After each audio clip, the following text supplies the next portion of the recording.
Good evening. I'm Crimson from Shine a Light in the Dark, and we are here with the wonderful and amazing Joey, who is going to shed a little moonlight on us tonight. And he was actually so gracious enough to meet us right before he's Shedding fixing to go out moonlight on is tour. like a very nice way of yeah. Thank you. I actually came up with it because, like when you're in a long, dark tunnel for a long time, the sun actually physically hurts your eyes. And so it makes it kind of painful. Yeah. And so Moonlight was like that perfect transition. And music actually is almost even like that perfect kind of healing aspect to help us express ourselves when we don't even know how to express ourselves. Ah, gotcha. I like that. So you're fixing to leave on tour, right? How are you feeling about that? um Good. I love touring, but it's also very stressful. It's weird because the week right before we start the tour, there's all the things we have to do, like the merch and make sure the set is down and practice. We got to make sure the van is correct. And this week specifically, we're releasing a song, so it's also my release week. And so that comes with its own set of work. So I have that, and then the tour, which I'm kind of dealing with right now. Not to sound like a therapist, but does rest come in there anywhere? Um, Sometimes I don't Sometimes. really like. It's fair. Yeah, I don't really sleep anyway. I'm really weird like that. Like I'll have a couple hours and I wake up at my body wakes up at like a certain time every night, and then I just like I'm just up. That's cool though. Like it's cool that you kind of know your body. And is it ever because like your mind's like constantly like racing anyway? Yeah, but I mean, my mind's like always racing. I have like no downtime in my brain. It just doesn't stop. Oh, I actually I feel you. My brain never stops either. So, and that in itself can be kind of stressful, right? Um, Yeah. but oh no, I'm sorry. Good. No, I wasn't saying nothing. I was agreeing with you.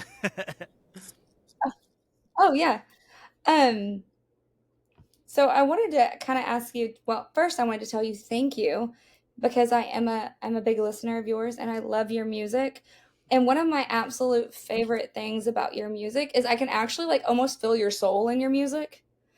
And like I don't know if I'm like addicted to pain. I guess like maybe but like you can hear that pain in music that like Yeah. there's almost something so healing about it.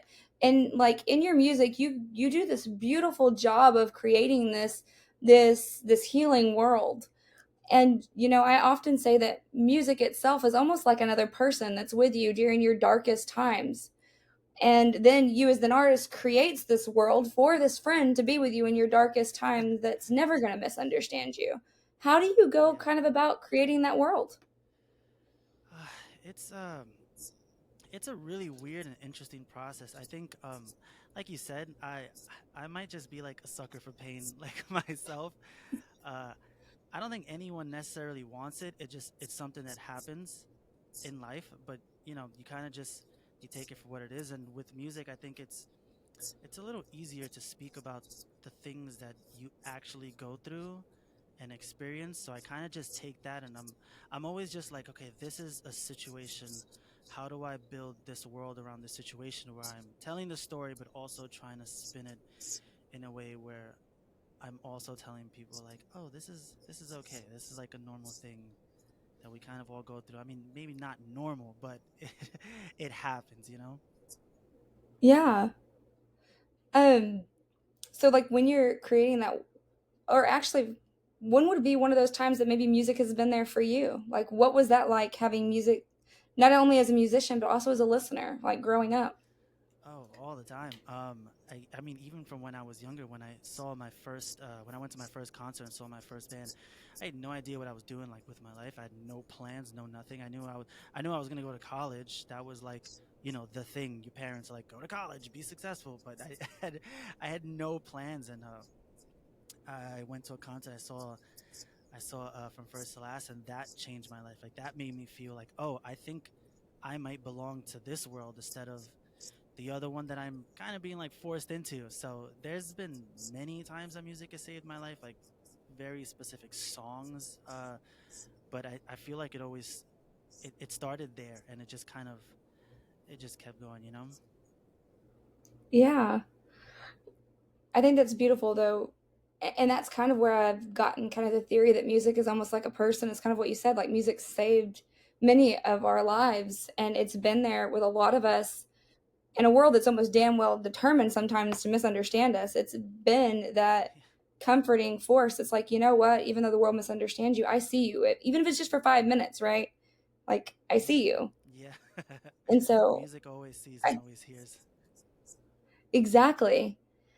When you're kind of like I heard you mention like when you're creating the story, you're trying to think of a way to articulate it and kind of express it and to tell the story. And what's so cool about that, because I think sometimes artists, because they're artists, they almost kind of forget what they do for the audience a little bit, is y'all even allow us to realize how our expressions when we don't exactly know how to use the words. It's like a safe way of expressing yourself that's not like uber vulnerable, but it's still vulnerable. Yeah.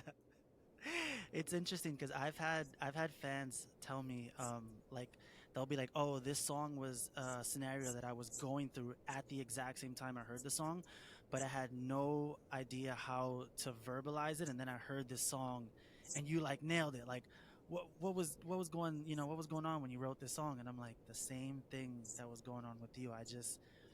I had something that was there for me to just lay the words on top of, kind of like a bed, like, hey, here are the words. I'm just gonna lay them down, and then the blanket is the rest of the song, and now it goes out to everyone else. Yeah, no, I love that. I'm keeping that. That's going on my little shelf. The bed's going on my shelf. Um, The bed is going on the shelf. yep, I got to. I'm sorry. It was a good way to It's express okay. it. It's yours Um, now. yes, I'm stealing it. Sorry. I will give you credit. I promise. Okay. Um, and even thinking about it as that bed, what actual part is the most therapeutic for you? So when you're like, is it when you're listening to your music or playing or creating it? Where's your part at that you really are like, I couldn't live without this? um I think when I'm writing it is when I get that I'm really weird. Once I have the song done, I don't listen to my music anymore. I just I can't. I have like Yeah. I don't like the sound of my voice, and then also I don't like hearing certain things back. But as I'm writing the song and putting like the words down, it's usually when I'm at my most like, oh, this is like really helpful to me because I'm getting this out, and you know this is something that I've had for a while that I've been sitting on, and now it's finally going to be put out there. So is it one of those things that it kind of waits until it boils up and then it kind of goes on paper? Or do sometimes you even realize that you're struggling with something you didn't even realize you were struggling with when you write? It's a little bit of both. I've had both things happen. I've had songs where I knew what I was gonna write about the moment I finished writing the guitars. I'm like, oh, this is the feeling I get. I know what I'm gonna write about. And I've had other songs where I have started singing and started writing, and at the end of the song, when I heard back the finished product, I'm like, oh man, like that was pretty that was pretty intense. Like, and I would have no idea. Like, I don't think about it. It's like I'm not consciously doing it. It's just happening. So would you say that most cathartic point is when it's actually like completed for you? Yeah. Once it's done, I'm just like, okay, I can breathe. So I heard you mention number one, I want to point out that with a beautiful voice like yours, if you don't like your voice, then that gives the rest of the world hope. Number one, because you have a astoundingly beautiful voice, Thank you. especially when I hear it like with the isolated vocals, like you have so you hear that, guys? Even he doesn't like his voice. Sorry, I just wanted to point that out because like sometimes we don't see ourselves, like the rest of the world sees us. Yeah, it's one of And those things. I don't see myself the way anyone else sees me. I definitely don't hear myself the way anyone else hears me. It's just in my head everything is annoying. that's fair. Every time I post a video, I'm like, shut up. like to myself, like because I can hear my own voice going on. I'm like, shut up. Like Yeah. I don't want to listen to you right now. Yeah. So I'm no, human, I like this is totally like the exactly human thing like to just hate everything about yourself. right. And not it's so true because I'm happy you said that because one of the biggest fights is to learn to love yourself in a world that's almost taught you that you should hate Yeah. yourself. Yeah, from the moment you start, you're told to do everything other than what you want to do. Yeah, it's true. It's like the self-defeating prophecy kind of thing starts like so young and then it takes so long to fight to get that version of yourself back. And the messed up part is a lot of the times it's your best qualities that they told you suck. Yeah. It's always the best of the best parts of you that they tell you, "Oh, that'll never work. You should do this other thing." Yeah. Did did you ever experience that kind of in your life? Like or well, I'm sure you did, but like what were those experiences like for you and how did you overcome them? Oh, all the time. I wouldn't say I overcame them. I'm still like I'm not very put together still to this, to this very day. I don't think anybody is, to be honest, but I think it's just like a work in progress, I guess. When I was younger, my family liked that I could sing, and they were always like, "Oh my God, you have like a nice voice or whatever, blah blah blah." But I was always told like, "Oh yeah, like singing is cool. That's a great hobby, but do this or do that or dress this way or talk this way or maybe have friends that are like this and not friends that are like this." And it was always do something completely opposite of what I wanted to do. And then in high school was even worse. And then I was forced to go to college. I didn't want to go to college. I actually, after high school, I wanted to take like a break. I didn't want to do any school at all. I know I was young and I have no idea what I was thinking about then, but I felt like I Yeah. should probably figure myself out then. But even then, it was like, no, you gotta go to college and you gotta get a degree and you gotta be somebody because if you don't, you're just a loser like everyone else. And I'm like, okay. And so I did that, and I guess from them from then it started to just I kind of got into music and then started figuring stuff out. But even going through life like up until today, I don't think I quite have it figured out. So I don't think I've overcome anything yet. I'm trying. Well, I think that what you just said though is one of the most beautiful parts of like what I call a parasite. So like the most dangerous part of a parasite, right, is that we don't know we have it. And because I don't know I have the parasite, I'm going to the doctor and I'm trying to help myself more and more and more. But actually the antibiotics that the doctor is giving me is physically pissing off the parasite. So I'm steadily actually getting worse instead of better. And then me on the inside, I'm dying more and more because I'm trying so freaking hard to help myself, but I'm going down. But the messed up part is the second I realize that there's a parasite, I take the antiparasitic and it's gone. Yeah. And that's what our mental health does to us all the time. Like if a 5-year-old was to go and scream in your face and tell you you're going to think these things, you'd probably be like, "Excuse me, little child. Yeah. Excuse Yeah. me. Like let's take a one at bat." But we don't. Like our brain works like this marionette and it pulls us in all these ways that it wants us to go. And half of the what's so bad about it is half of the ways that marionette pulls us isn't even our own ways. It's the ways that the world somewhere Yeah. told us in some kind of weird way, like, "Oh, well, you shouldn't do this," or "That's a good hobby," or, you know, in the ways almost that the world didn't approve you, right? And so it makes us Yeah. question and doubt ourselves. But I like that you said that you weren't put together because I feel like that's the most important part of being human is that I don't think we can the awareness like, "Hey, I'm a work in progress." That's all we can ever do, right? Yeah, I think there are things that we think we're good at, things we think we're bad at, and there are things that we're like, oh, I don't need to change this or I don't need to change that. Like I'm perfect here, but there's always there's always more that we can do to better understand ourselves. Because even as we think we're perfect, we're really not. Like there's times where I think I have things figured out, and then I'm like, oh God, I don't know anything. I have no idea what I'm talking about. And that's why, like, I make sure I tell everyone, I'm like, I'm not fans or anyone who even talks to me about music. I'm like, just so you guys know, I'm not perfect. I'm not Superman. I'm none of these things. I am just a normal person. I struggle every day, but I'm trying. Yeah. And number one, thank you for saying that because I think that that's so important to realize because a lot of times fans see y'all in such this high, amazing light, and they just see the rock star version of you that goes on stage and does this badass performance and all the amazingness of it, right? But they don't realize like the struggles that y'all still go through, like that y'all are still human.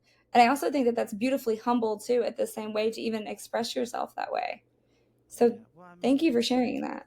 yeah, it's better to be transparent with like fans. I know as a fan myself of like a lot of bands, a lot of different music, I always wonder what like other artists are going through or what they're thinking. A lot of them, a lot of music from even back in the day was like very private and not so public with their stuff. But now with like social media and everything else, you can be a little more public and kind of pull the curtain back on a lot of that things. And I think it's cool for fans because, like you said, they just see me on stage or the lights and everything else, and they're like, "Oh, here's this rock star, and he is killing it, and he's rich." And I'm just like, "No, dude, I live in a really expensive apartment in Brooklyn that it's just I struggle with that. I have body dysmorphia just like you. Like I struggle with who I am on the outside as well as who I am on the inside every day.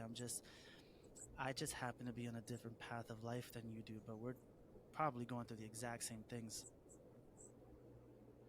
Thank you. Like that, number one, that is, I don't know. I love the way you said that because it really gives like that idea that even though it seems so different, like there are those similar aspects, and it can even give people hope that's like, I see him up there killing it, that I may be able, like, I do have these things going on in my head. Like, maybe I don't like my voice, or maybe people have told me that I can't do this.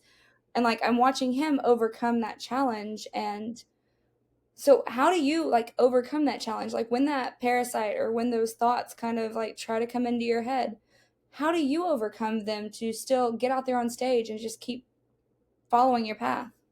Um, I just kind of tell myself to keep going. I always try to remind myself that I'm lucky to even be able to do what I'm doing now. Um, and I'm always gonna have intrusive thoughts and just everything is gonna try to beat me down. But I just need to focus on what I'm doing. Try my hardest not to let any of it get to me, and just keep moving. Like there'll always be time to stop and think about these things. But if I just make it a habit of always like just living in that, I'll never move past it. Yeah, no, that's true. A lot of time, not to discredit, of course, from any pain, like pain and suffering, but a lot of times our perspective and our perception of what's going on, like when something bad happens, the fuel's already there. I can either learn to drown in it, or I can strike a match Yeah, and come up like a phoenix from it. One yeah, of those paths is a lot yeah. harder, but It's weird because whenever something does go wrong, it's so much easier to just drown in your issues than it is to like just like come out, like just try to like get past it. It's just so much easier to just get like sucked into like the void of like of whatever this issue is. It's crazy. yeah, no, it really is. Well, I think it's because we already kind of believe those things, right? Yeah. Like it's almost like we believe the positive things that happen are the fluke, and the bad Yeah. things are like, oh, I knew that was coming. Yeah, it's whenever something good happens, it's luck. It's never because you worked hard or because you deserve it. It's luck. It's like Exactly, how right? Like, it's weird that we're like wired to think that way for some reason. No one like it's like you don't appreciate what you have or what you do. You just if something good happens, you're like, "Oh my god, I'm so lucky to do that." But in reality, it's like maybe you worked hard and you deserve what you're getting. But, the brain. yeah, the brain is a fascinating place in itself, but I think a lot of it is too that we don't realize how much of other people's thoughts and actions we absorb. Like Yeah. we absorb so many of their opinions, and we take them on as opinions that we feel like about ourselves. Like Yeah. I will never forget. It took me 33 years to look in the mirror because I always wanted somebody to fight for. I grew up in and out of foster care and out of the system and stuff. And I was like, oh, I always wanted somebody to fight for me. It took me 33 years to realize I didn't even fight for myself. Yeah. And I had to apologize to my inner child in the mirror like a blubbering idiot, like, oh, maybe I should have seen some worth in me, but the world trains us not to see those things in Yeah. ourselves. Yeah. I'm actually learning that now the hard way. Like the hardest of hard ways. Like I'm like learning that right now in life. Can I ask you to elaborate, or is that illegal? Yeah, it's yeah, no, it's fine. I I'm always like in competition with like myself or invisible factors. Like things that don't exist but I heard or I saw, or like someone maybe said something once and it was just like, oh, maybe this or whatever. I'm like always at war with this, and I'm just like, oh, I gotta be this thing, or I gotta be that thing, or I gotta be something else. And like it was very recently that I realized like I need to stop waiting for someone else to just kind of like give me this type of validation that I'm seeking from things that I don't necessarily even know are true, and just gotta validate myself, because I am working myself to death, and I'm giving myself no credit for this because I'm just waiting for someone to tell me, oh yeah, this is perfect, now you're just like this other thing that's great. But it's like I don't need that. Like I should be happy. I should just be happy enough doing what I'm doing and just enjoying and loving what I'm doing and just, moving from there. But I've never I've never like thought of myself as like someone who was like I've never given myself credit to think, oh, I can do this by myself, or I could, you know, I could love myself kind of thing. I was always like, oh, someone else has to love me so that I can then love myself, and then it'll be great because then the world will love me, because you know it's it was the weirdest mindset that I've had for the longest time, and I think I'm just now like breaking out of No, I actually think that that was beautiful, and see, I think you just tried to speak to my soul because that. that's recently like when I started doing this. What so like when I opened Shine a Light in the Dark, when I first did it, I was like that first video was like, okay, I'm waiting on the everything to just fall in my head, like Yeah. like, oh, is this gonna go okay? Because it took me so long to regain my voice because kind of like what you said, right? Like everything was a fluke that I had done right before, and it was weird because I was always looking for external validation that I never got. Actually, if I ever got any validation, it was that it was weird or too much or and I always seemed to hang on to those bad things about me, which is so funny because I asked my clients like, what would you do if I was a normal therapist? And they're like, wouldn't come. And I was like, really? And they're like, no, I like how Yeah. extra you are. And I'm like, that's exactly what the world told me was so horrible about me, was that Hmm. extraness. And so I think that that's beautiful that you hit that. But I totally agree with you. I've struggled with that mindset myself. Yeah, it's a really like dark place to be at, but I feel like once you start understanding that you can bring yourself to wherever you need to be if you just actually started realizing that you're greater than what anybody else says you are. You're perfect just for being you. Like once you realize that, you'll just you'll just stop listening and stop thinking about everything else that's in your ear telling you, criticizing you or judging you or anything else. It's a weird place, but it's once you get out of it, it's kind of nice. It's nice to breathe. Yeah, no, I completely agree. It is nice to have that breath of fresh air that says, like, I don't have to be perfect all of a sudden. And what's so funny is like, once you actually start to love yourself, because you realize that even no matter how much validation you get from the world, it never fills the void. It's Yes, only it's when never you enough. actually internally go in and start loving yourself that the void Yeah. actually all of a sudden becomes filled. Yeah. You can have hundreds of people love you and it's cool for that moment, but if you don't love yourself, nothing matters. I actually told someone this once. I had a conversation with a fan once, and they asked me about this. We were at a bar, um, and I literally told her, I was like, yeah, I think it's cool, but um, I could have an entire crowd of people love me. There could be 500 people there. And for that half an hour that I'm on stage, it is the best feeling in the world. But at the end of the night, if I don't go back to the van and I don't like care about myself, like it's gone. It's literally that half an hour was just there for that half an hour, and it doesn't matter anyway. So you have to start with loving yourself, love what you're doing, enjoy it, and just like just be happy that you're doing it and you're working to do this thing. Everything else will come, you know, after. Yeah. How did you really work on starting to love yourself? What worked for you, and what advice do you maybe have for other people struggling to love themselves? This is probably bad advice, but I stopped listening to everyone. Um, I stopped caring. Like this is, and I know this is like probably like one of the worst things to say because everyone always tells us like, oh no, you can't not care. That's taboo. You have to care. Sometimes you just have to stop. Like there's too much. There's too much things in the world that you're told to care about, and it's like I don't have to care about any of that stuff. Like what is important to me? What's important to me is that I'm healthy, I'm alive, and I'm living and enjoying it. And that's like the basis of it. Like just go with that. Stop listening to everything else and everyone else who's telling you to do all these other things and to be whoever else like they think you should be because they saw it on Instagram or something like that. Yeah. And then just go with what you know, not with what you think, or what someone else thinks. Yeah, no, I by the way, that's actually like one of the best advice. I give that advice to my clients all the time because we don't realize how much of other people's opinions we are like every time somebody tells you to do something, they're like handing you a rock and you have this choice on whether or not Yeah. you take it. And for some reason we take all the bad ones We and we take decide to absorb. all the bad Yeah, rocks.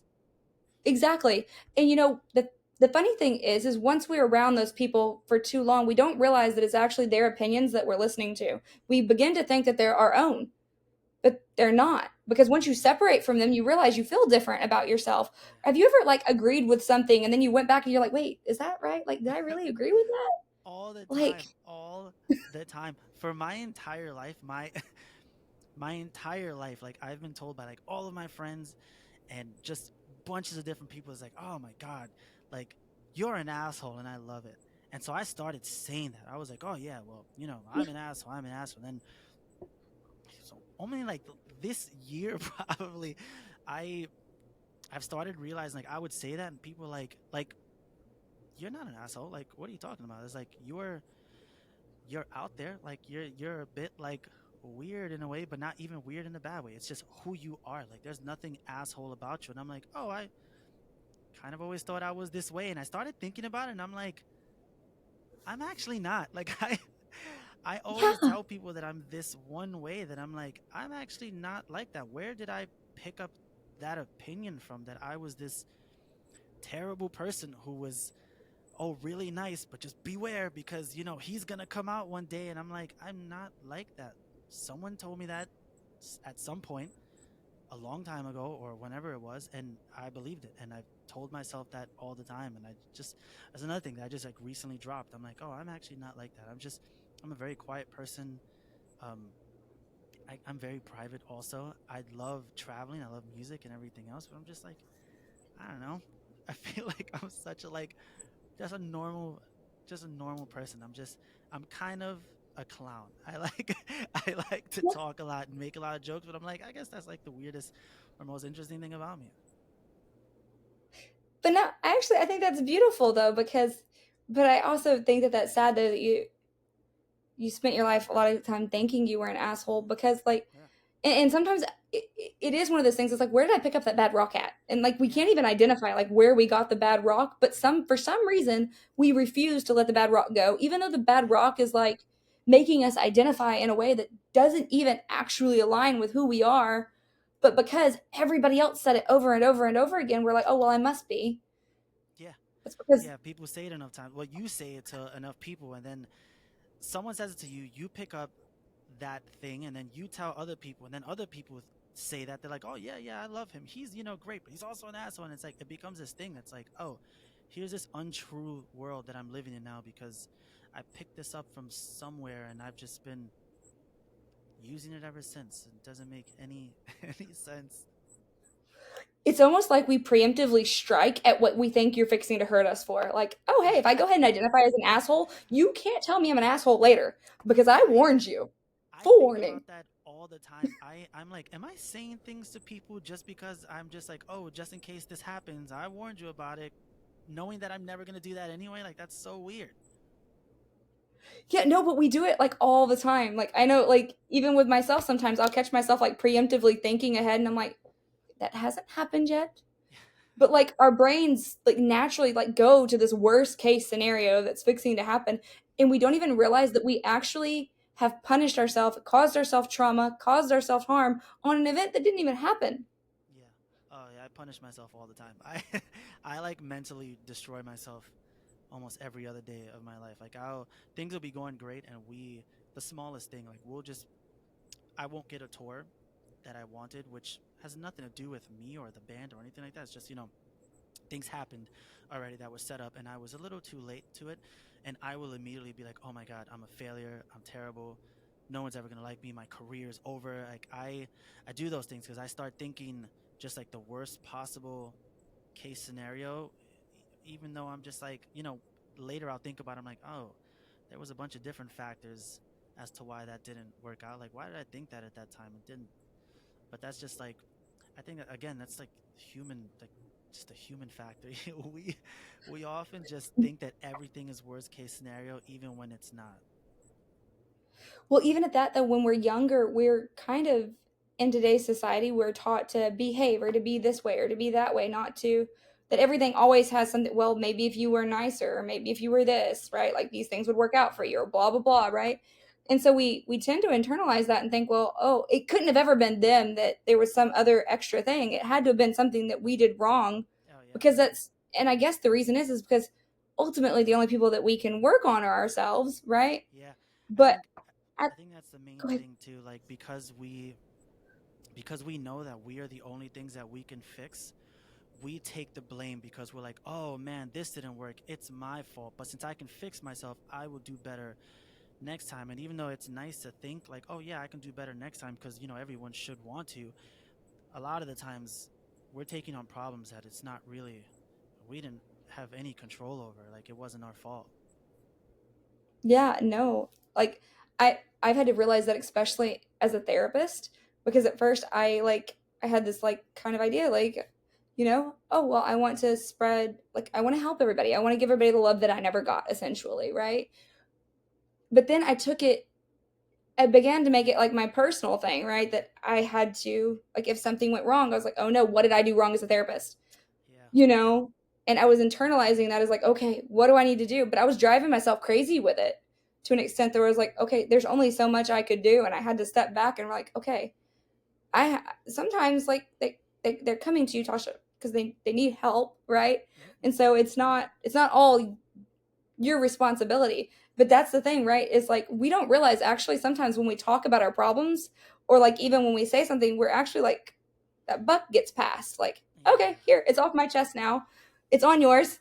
And then we don't realize that we sometimes don't ever unload that like we're supposed to. And we just carry it around, and then it actually does like almost integrate to become a part of our problem. Yeah, I noticed that. Like, I take on like a lot of issues that like are not, or just a lot of things. I try to be like really open with my fans. Like, I'm not like the rock star type. Like, I don't do green rooms or none of that like stuff. Like, I'm always just I go to shows. I'm always at the bar talking to everyone. And I notice I'll talk to a lot of people, and I'll take on a lot of their stuff. um, and I'll never like unload it. Like it's just I just carry this thing with me forever, and it's like, oh, okay, I guess. And you don't realize you're doing it when you're doing it because you're just trying to help. Um, Yeah. but then Well, sometimes no, everything just beats you down. it really does. And, you know, that was actually kind of what made me start doing like mixing music therapy so much, is because we we don't realize that like the mind can only heal so much, and then the body like holds trauma in itself. What I mean by that is like we tell clients sometimes to do like progressive muscle relaxation, and all of a sudden they'll be like, oh no, I'm never tense, and then they do progressive muscle relaxation and they're like, oh my god, that's what relaxed shoulders feel like. And it's like, yeah, like because it becomes your norm to where you don't even realize, like they're like, no, I'm never stressed, I don't hold any tension in my shoulders, and then all of a sudden you realize like, okay, fine, maybe there's a, but like, how do you unload that stress? Because I heard you mention a little bit that you don't, but like when you do try to, what does that look like? I don't know. I'm still like figuring out. I I'm like a very tense person. Like I have a lot of tension everywhere. I I haven't yet figured out how to unload anything. I do things that can like help me relax a bit. Like I got a lot of like gym now. I know that that might sound like weird, but like the gym is like incredibly relaxing to me. Like I feel like while I'm there and like in a weird sense or a weird way to put it, I feel like as I'm working out and I'm like just destroying my muscles, I'm also just like burning down like the tensions in my body. And I'm like, okay, I'm sweating all of this out so that I can just, just maybe take on some more. I don't I don't actually know. But like it's that I got into like a weird habit now. I write stuff down in my phone now. I never used to do that. Now I like jot things down. Like I'll be like, oh, I had this thought today, and this might turn into something or might not turn into something. So I downloaded like a separate notebook for it, like a different app that I just like write down thoughts and ideas in, and that helps me a lot. But that's like it. Or I sing. Singing honestly helps me. Like sometimes I'll go in the shower and I'll start singing. I'll just put on an instrumental and I'm just like, I'm just going, and it'll help me like kind of just like, oh, I feel good now. Number one, shower singing is the most therapeutic thing in the world. I will It's the argue that best. to the death of me. I tell Yes, everyone, I'm like, hey, there's listen, the best place to sing in the shower. Just go in there and just start belting out notes. It doesn't matter. It feels amazing. well, right. Well, now only if I could sound like I do in the shower in real life, because like for some reason you sound amazing in the shower, and then you get out of the shower and it's like, wait, what happened?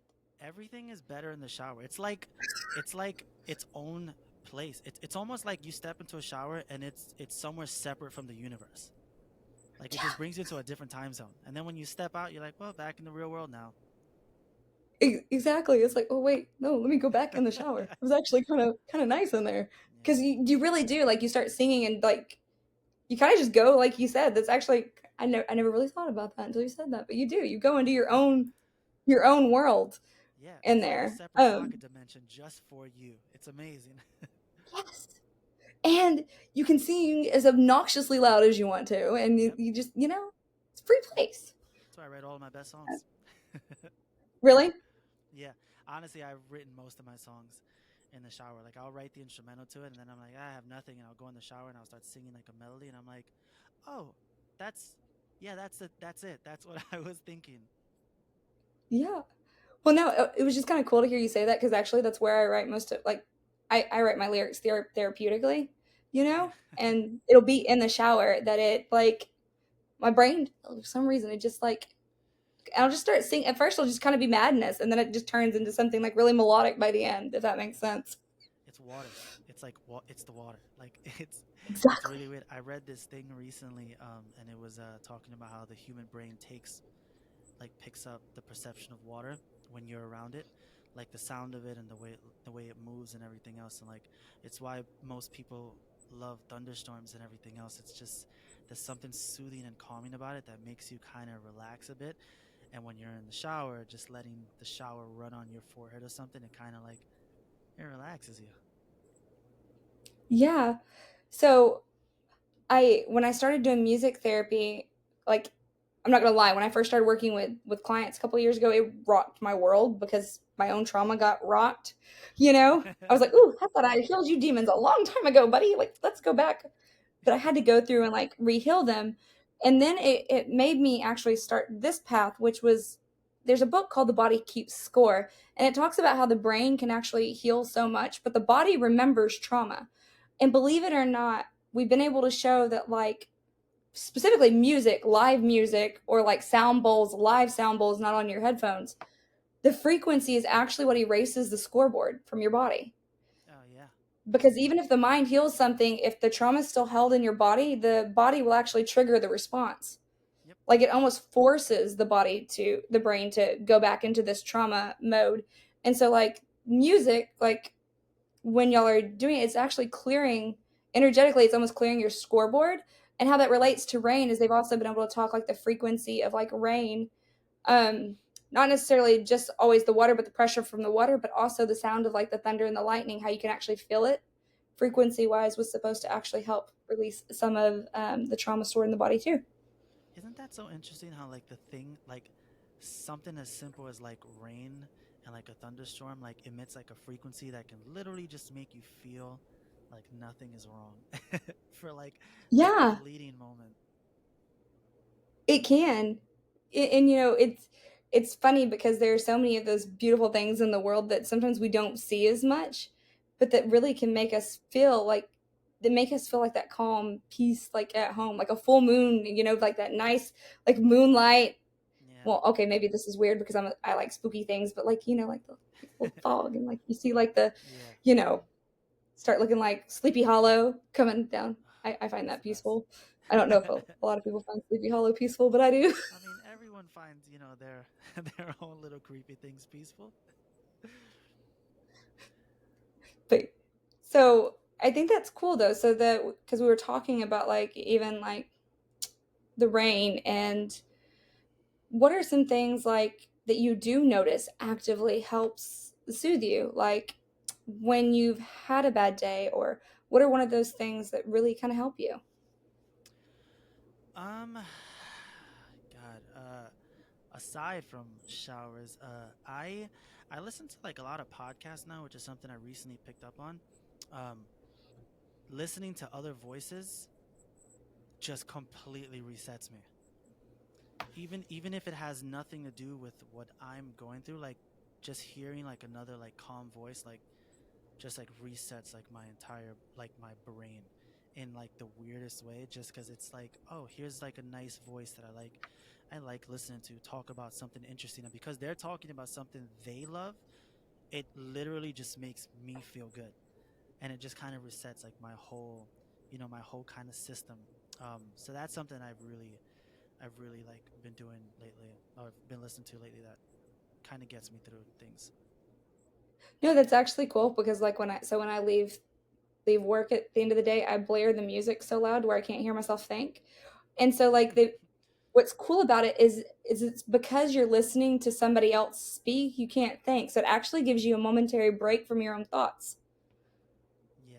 It It doesn't makes allow you your stop brain to thinking. overwork Yeah. anymore. Yeah, you stop thinking about your stuff and you're now sucked into this completely other thing that's just fun to listen to and fun to, be a part of. And it completely makes you like forget about all of the rest of whatever's going on and just kind of start fresh a bit. Yeah. And kind of give you like that 5 minute break. Because if your brain's anything like mine, like you never get a break from yourself. No. This thing never No. never shuts up. Even though I wish No, it would sometimes. I'm my own demon. Like I I'm literally just battling myself every day from the moment I wake up to the moment I go to sleep. That is fair. And it's so true that we don't even realize half the time the war that we're feeling is within ourselves. Like it is ourselves essentially. Yeah. Yeah. You know, it's it's really interesting. Like I actually had a conversation yesterday with my sound guy about this. He recently went on a trip. My sound guy's like one of my best friends. He went on a trip and he went mountain climbing, and he was telling me about it yesterday over the phone. And he's like, dude, he's like, I've never done this in my life, but he's like, for some reason, when I was climbing that mountain, like everything disappeared, like everything. And he was like, I think you should try it because you've told me time and time again that like you can't get out of your own head. And, I made a joke, but I was like, no, the only mountain I climb are my demons, and I'm still I'm still trying to get out of that. But I thought about it, and I'm like, who knows? Maybe that might help. But it also made me think, like, it's so interesting how like we're, like I just said, like I have like all of my own demons, but then I also think I'm just like, oh, I myself am like my main demon that I'm still struggling and battling every day of my life. So, you know. I think what even really helped me with my idea of that was when I realized that there was no such thing as good and bad or dark and light, and was when I actually started realizing that my shadow aspects were some of my stronger. So like in IFS we talk about like family fractures, and it's where we willingly lock parts of ourselves away to keep ourselves safe because we don't want the world to destroy it. And Yeah. we internalize those as bad things about ourselves, but really what it is it's its way of trying to come back to the surface saying like, and it's trying to make you accept those things about ourselves Yeah. because So I good. had a really interesting thing happen to me last month that actually made me kind of open my eyes to like a bit of how I saw myself. I shot a music video, and when we shoot music videos, like a lot of the times, like our label people are there, and everything else. There's usually like a team of people. Like I never get to shoot music videos by myself anymore. They just don't let me. They always want to watch everything. It's just the way things work. And Yeah. in between it, we took a break, and I was just talking about like the video and just how everything was, and I just happened to blurt it out. I'm like, I'm just like, I'm like, I feel bad because I wish I had more ideas, but I always just have like these really dark ideas, and I'm like, I just feel bad that I can't give you more. That's just like I feel like I have like this darkness to me or whatever.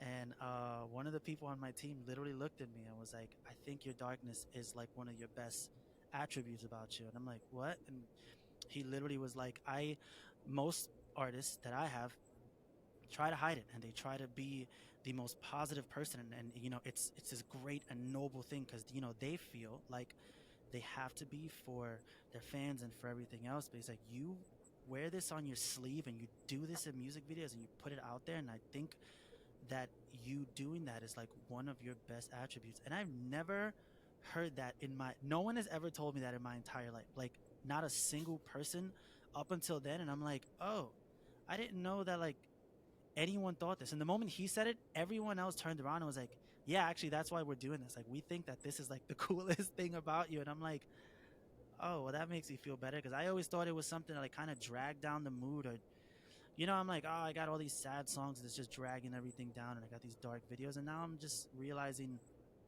me being that way and actually kind of being vulnerable. It's like what most people are like attracted to. They're like, you don't hide this, and you don't shy away from it, and that's like one of your best attributes. So that was kind of cool. Yeah.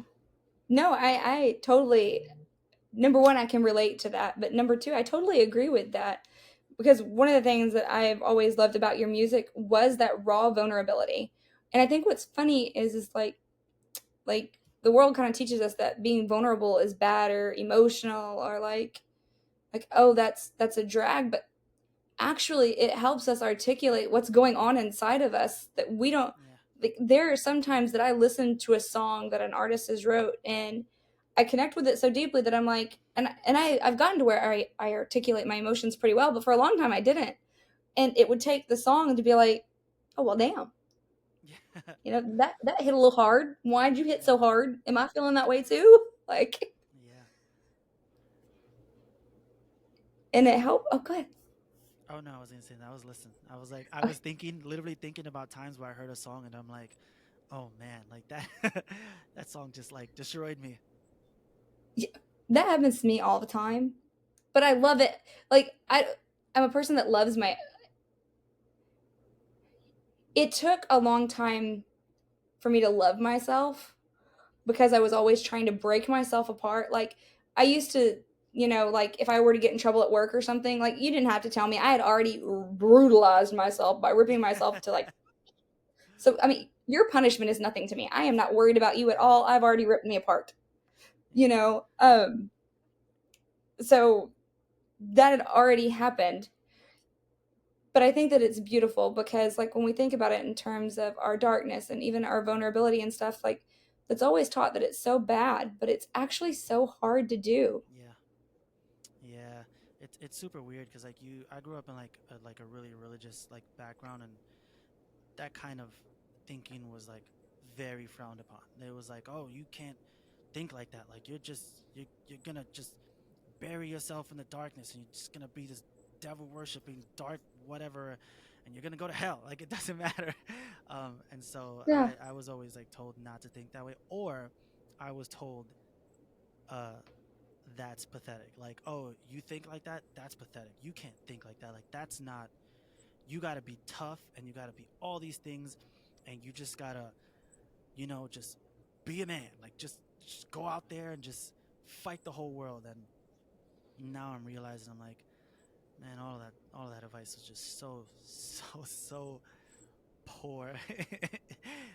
It was just so terrible. But when you're a kid, you listen, and you think that everything everyone tells you is correct, not knowing that for the next couple of years of your life, until you're an able-bodied adult, you're not going to look back on that and realize a lot of that advice was really bad.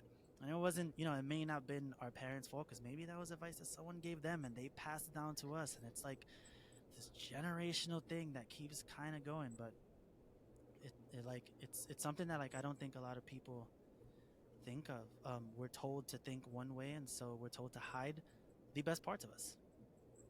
Yeah. Well, and I like how, because I don't think it's intentional bad advice. I think it's our parents' way of protecting us, like Yeah, from failures that they had had or whatever. So they think that they're actually protecting, but not realizing that it actually is putting shackles, you know, yeah, and so we don't even realize like, and we never stop to think. It actually takes us forever to kind of be like, man, where did I get that? Like, why did I listen to that? yeah, Because, and that's why I think we do so many preemptive strikes too, yeah, because we're afraid that that advice really is going to fix them to bite us in the ass. Like, ooh, I went way outside of my. But what's funny though is did you know, like, when I work with clients, did you know most of my clients are even afraid of success? And it sounds silly to say somebody's afraid of success, but it's because failure is all you know. yeah. And success means to try something new and to change. Yeah, And in it's a scary. lifetime, yeah, Yeah, it's like super scary because like you try 100 things in your life. Let's just say 100 things, and let's say you fail at 99 of them. You're so used to failing now that you're just like, oh, if this fails, I'll just, whatever, move on to the next thing. But then you start succeeding at something, and it becomes this whole other thing now that you have to battle with because you're like, oh, well, this is so different. How do I deal with this thing now that's working, and it becomes its yeah, own problem on its own when it's literally, it shouldn't be a problem. You're succeeding at this thing, and you should be happy about it. And just, change is not bad. Like something good is happening for you, and it's different, and it's, you're blind going in, but none of that matters. Enjoy it and just go with it. yeah. No, I completely agree. But because change is ultimately, it is really scary. And like you said, like I think that sometimes we expect the worst, but there's something so beautiful when we actually do decide to take a chance on ourselves that can happen. And one of the ways I've had to try to tell myself, instead of taking them as failures, now I ask myself, what did I learn that will allow me to perfect it next time? Like, Yeah, what did I do wrong that I can now tweak and try again? Because I feel like a lot of times what happens is people quit that inch before success. They finally yeah, like, oh man, it failed 99 times when the 100th time was it. Like that 100th time yeah, of all that knowledge of, because if you think about it, we only actually change or develop a different pattern after we fail. yeah, yeah. You actually have to fail to know what doesn't work. And it's Yeah. like it's so interesting because now when I do things, if it doesn't work, I'm just like, oh, okay, that didn't work. But like, say I do something and it doesn't work, but like a little piece of it does. I'm like, okay, so this didn't work, but this did. So now how do I take this along with this failure and make it so that it works next time, or try different, maybe different approaches to make it work, kind of thing. But you got to take failures as if they're a success, because honestly, sometimes they really are. You have learned what not to do now, so you know not to do it next time. So technically, you succeeded in knowing what not to do. You're starting to rule out all the things that you shouldn't do to actually get to where you want to go. Yeah, no, that's like the most beautiful way to put it. I love the way you said that, but it is true. You're learning how to rule out those things to where you can actually like become the success that you want to become. And kind of even talking about that, what would be a piece of advice that you would have for listeners, both career and life wise, that you wish you had have known earlier? Be okay with failing. um, you're not gonna be good at everything, and you're gonna try 100 different things 100 different times, and a lot of them are probably not gonna work. But that is not a bad thing. In fact, that is actually a good thing. The more you learn what doesn't work, it's like writing off a checklist. Like you're just like, nope, nope, nope, nope, nope. But eventually, one of those things is going to be a yes, and that's going to help you build on top of what you're already doing. That's going to help you get to like the next steps. Yeah, no, I love that.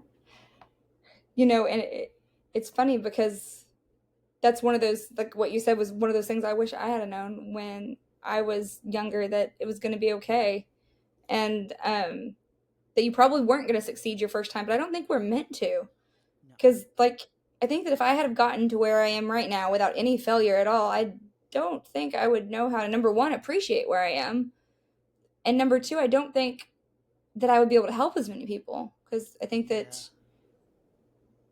that failure builds something in us. builds And character. really, the only failure is when we actually quit, right? Yeah, Until then, it was just a learning experience. yeah. It's a trial. It's like the free trial. Like, hey, here's a free trial. You failed it. Okay, well, that was the free trial. I get a bunch of those, right? Like I Yeah. can just keep doing that over and over until I'm ready to commit to this thing. um, Right. I think I think it's interesting because it's like you said. If I would have been successful at anything the first time, I'd probably be terrible at it later because I didn't learn any of the things not to do. I'm actually really glad now that I've failed so many times. As weird as that sounds to say, I'm actually glad that I've failed so many times because now I know I'm like, oh, all of that stuff was wrong. And Yeah. I know now to stay away from that. Like when I see it coming, I'm just like, oh no, no, no, no. Like I've done that before. Like that doesn't work. So let's like not go down that route, kind of thing. Exactly. And you wouldn't have that information if you hadn't have done it, right? Yeah, Like you would just be getting, yeah, and then sometimes if you learn later, like I always tell, kids, you're at the perfect opportunity to learn because when you're in your 30s, that's a lesson you don't want to learn. Like yeah, use it yeah, over here when this is low stake and your life doesn't depend on it and you're not like having to, you know, yeah. you're not Once you supporting a family or doing whatever you're Yeah, doing. once you get a little older, the stakes are a little higher. So just, take your youth and just completely fail at everything and start learning. Start learning now.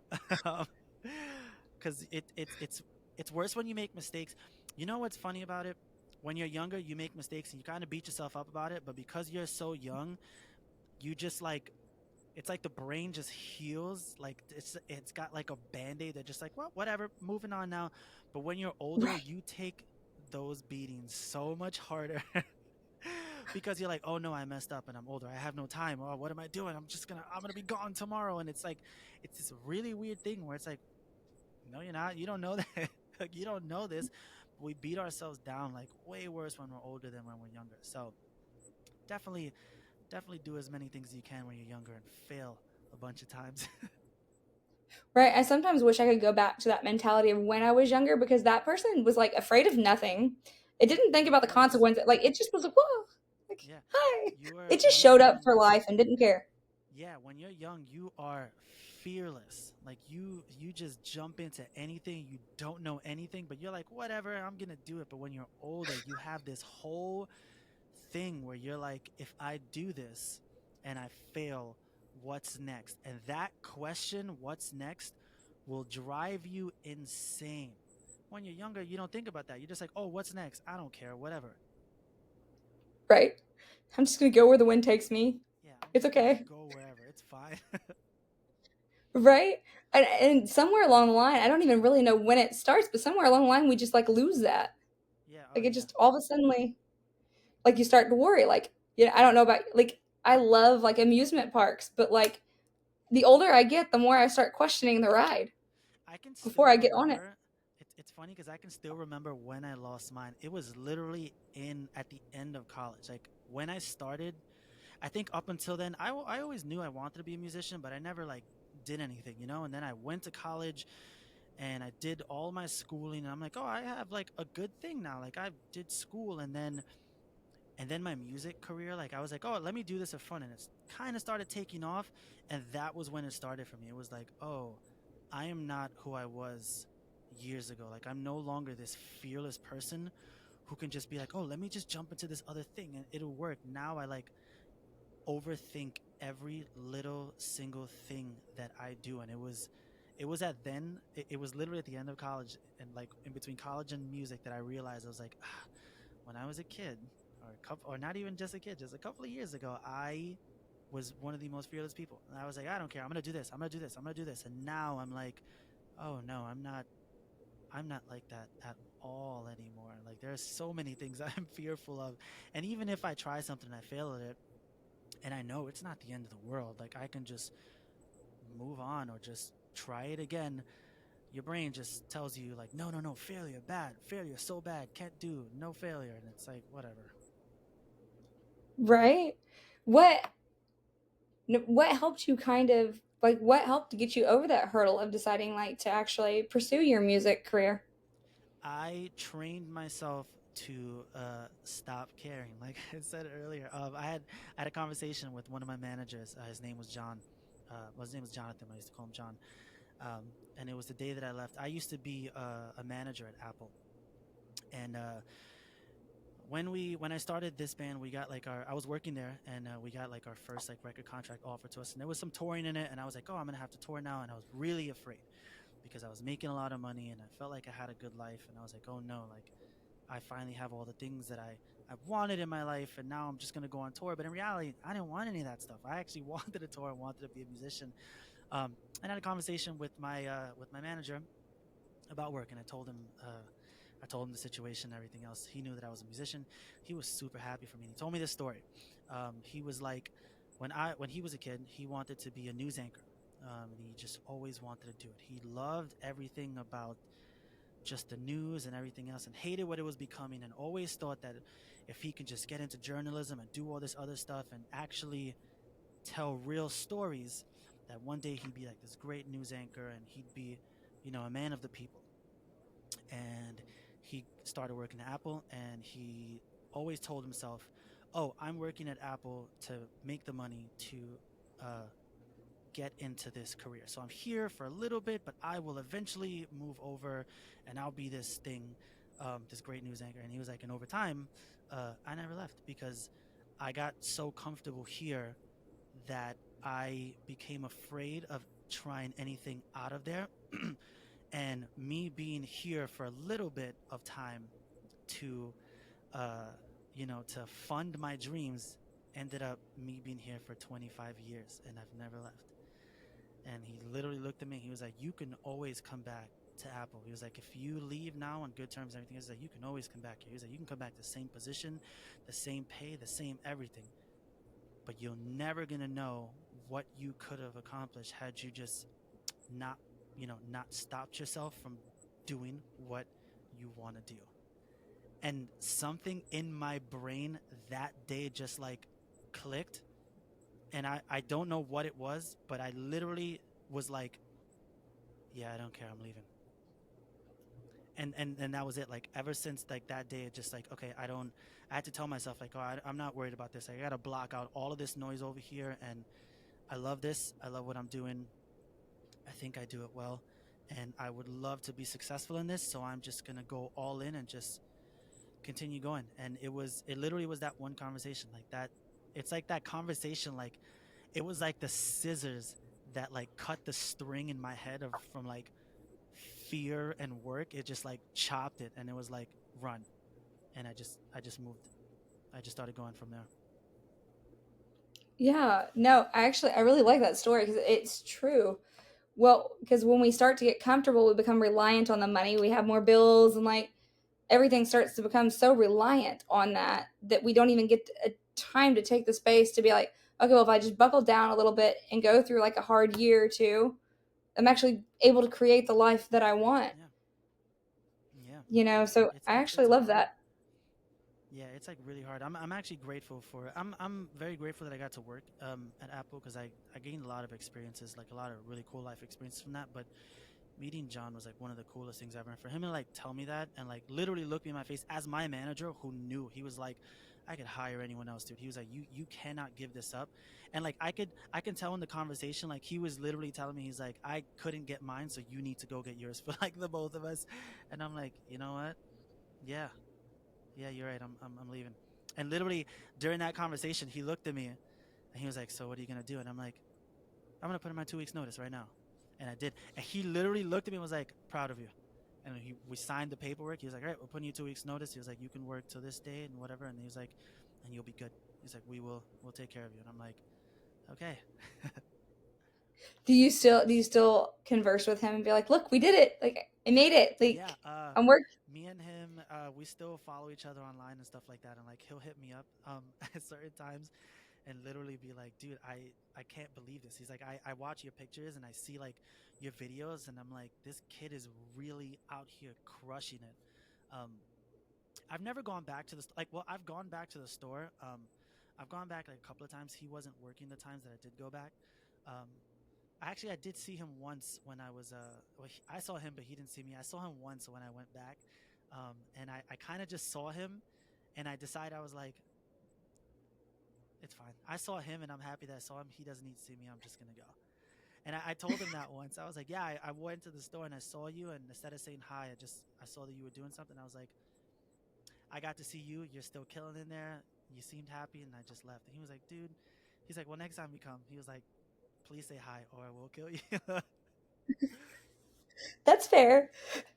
That was a Yeah, that's cool though. I think that that's really cool because it sounds like he made a really big impact he did. on your entire journey, right? Yeah, yeah. He probably made one of the biggest ones, and he. I don't even think he knows it. I think he knows it a little bit, but he doesn't know it like entirely. Just how much that conversation was the catalyst for everything that became who I am today.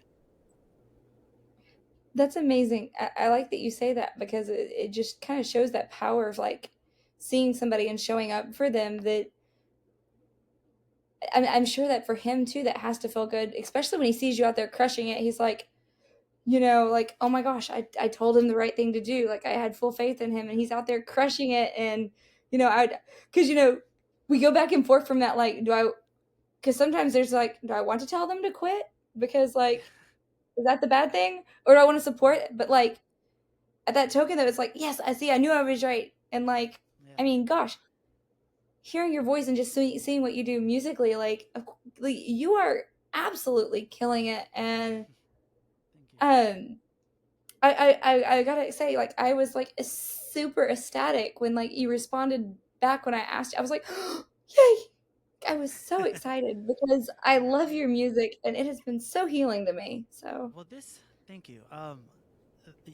When you reached out, I thought it was cool. I go through like a bunch of like emails and everything else a day, and like just gotta kind of sort through them. Um, but I saw yours, and I literally saw yours, and when because I have to like get them all approved by like the label. When I pitched this over to them, they were like, "Oh, what is this?" And I'm like, "It's literally therapy." I was like, "This is literally therapy," and I'm like, "And I'm doing it. I don't care." And they were like, "Yeah, this sounds good. This sounds like really good. Like this is very different for you, but it might be healthy, and it's also really good for your fans." And I'm like, "Yeah, I'm doing it." And I like immediately like responded back. thank you. I'm sorry. That makes me No, happy. no, thank you for even like having me on, because like like I said before, like I never get a chance to like speak about things like this. It's always like the business aspect of it, not like the life. So like people know Joey, but they don't know Joey. you know, Yeah. this gives them more of a chance now to be like, oh, this is who he actually is. Yeah. No, and I love that. And thank you because the company is newer. I was like super rocky and scared. Like if I had made this idea in my brain that was like really good in concept, totally not good on paper, kind of thing. And then I started doing it and I started working because I like with y'all like I feel like it's two aspects that number one, y'all don't realize how amazing y'all are because y'all are doing it and like you kind of lose that feeling. But now it's kind of one of those things that you're now remember like when you were vibing and keeping somebody like and somebody was like really helping you through those dark places, you don't even realize that you are now the viber, like yeah, like you're actually like setting the vibe for somebody else now that yeah, and not only that, but when somebody looks up to you like this badass rock star, and then they're like, and then they hear like, "Oh my God, you have struggles too," or like, "You didn't like this too," it really yeah, gives hope and inspiration that like, oh well, then maybe that doesn't have to be the end for me. Like maybe there yeah, is a shot in the dark that if I take a chance on myself, yeah. it could be doable. No, yeah. There's always like there's always another option. I tell everyone that there's always other options. There's never this is not nothing is set in stone until you've actually reached the end. But we're not gonna know when that time is. It'll just be there. It'll come when it comes. But for now, just know there's plenty of other options out there. So it doesn't need to be the end right this second. Right? No, I completely agree. Well, thank you so much for being on here tonight, and thank you Oh, for thank you. giving us some lovely moonlight. Do you have anything you'd like to say before we go? um, no. I'm really bad with send offs, just so you know, so I have nothing. Okay, no worries. Thank you so much. I appreciate you, and you have a wonderful evening. Appreciate you.